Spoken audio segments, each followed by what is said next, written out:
You got nothing in that engine but a bunch of We'll worn race. out. Sure we'll race. You're damn right we'll race.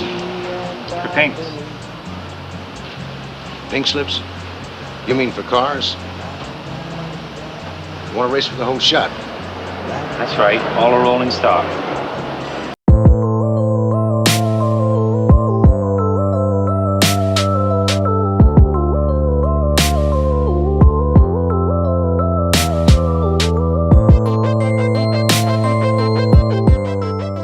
Two-Lane Blacktop is a film that came out in 1971 that's actually co-written by Rudy Wurlitzer and Will Corey and directed by Monty Hillman. So Two-Lane Blacktop is a $20 Criterion patron pick from Barry Spaghetti, aka Blake Bergman. I only have one more of his patron picks left, and that's The Battle of Algiers. I cannot wait to watch that film as well. And before he requested it to me, this was a film that I've never heard of, and I think honestly a lot of people have also never heard of this film. I had no idea that this film was even in the Criterion collection as well. But just really quick before I get into my thoughts regarding the film, I just want everybody to know that for my horror film festival, the deadline is coming up on October 1st, so if you're planning to submit anything, just know that the deadline is kind of impending. And also, if you know any filmmakers out there that would like to submit to my horror film festival, please let it be known. Please share the link around and make sure to put the link in the description box below. It's very important that you share the link because you cannot access it any other way. I'm actually about to start shooting my own horror short as well, so I'm really excited to do that. So anyway, getting back to Two-Lane Blacktop, this is a film that I really didn't know much about going into it. All I really knew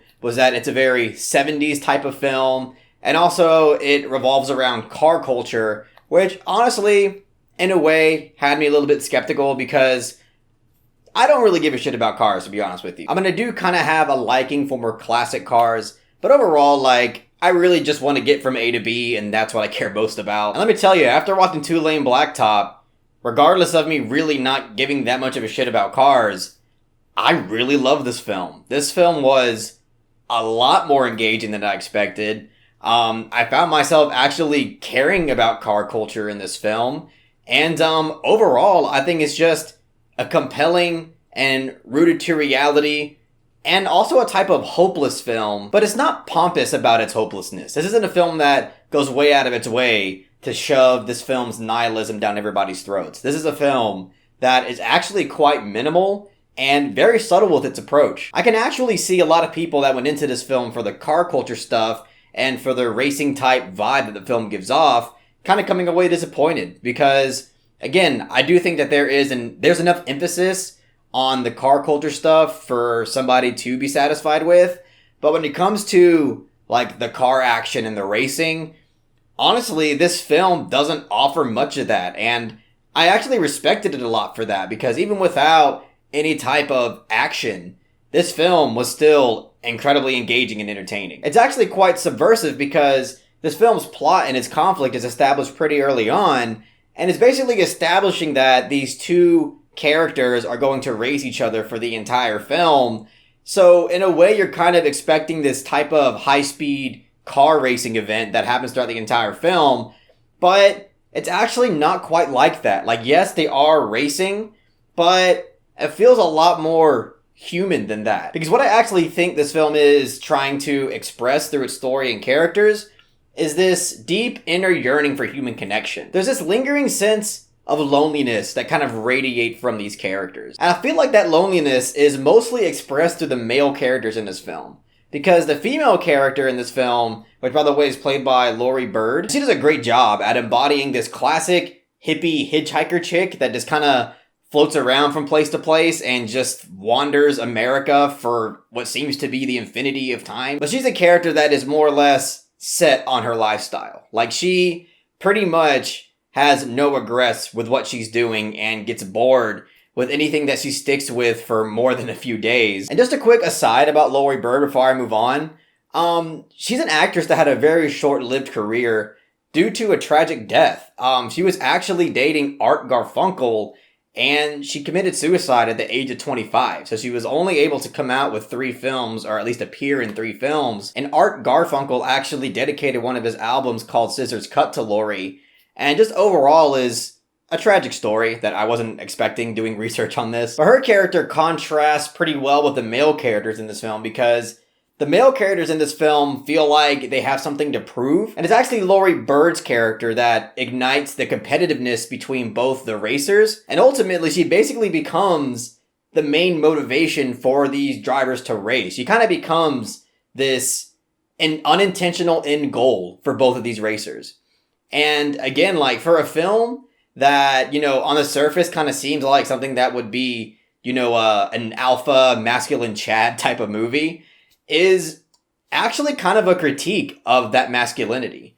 Because again, it's through these male characters that you really get this sense of loneliness. You really get this sense of them having some kind of meaningful stability that they currently don't really have. By the way, our main male character in this film is played by James Taylor, who is obviously a popular singer-songwriter, especially at the time, really popped off.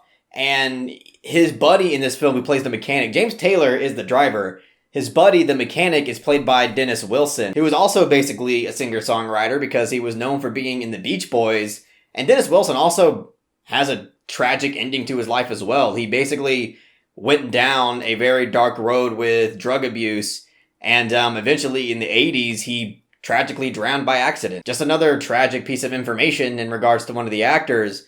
But the other actor that plays the driver that they're racing against is played by Warren Oates. And what's so interesting about his character is that it creates an interesting dynamic between both of the racers, because there's this type of generational gap and this generational divide that's going on between them. And what makes it have a sense of irony is that Warren Oates plays the older character, and he's actually the one that has the more modern and contemporary vehicle, as opposed to the younger male characters in this film that have the more older and antique vehicle. And Warren Oates' character actually comes off a little bit more desperate in his pursuit to claim authority and superiority over these young men. And another thing that I really dug about Warren Oates' character is that the film actually expresses homosexuality through his character.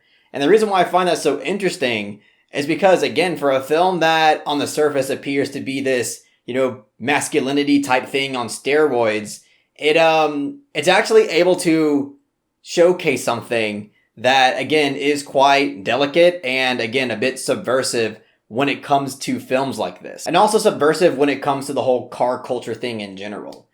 But anyway, I really loved the way that all the characters worked together. I feel like in many ways, each character serves as a criticism for a different character.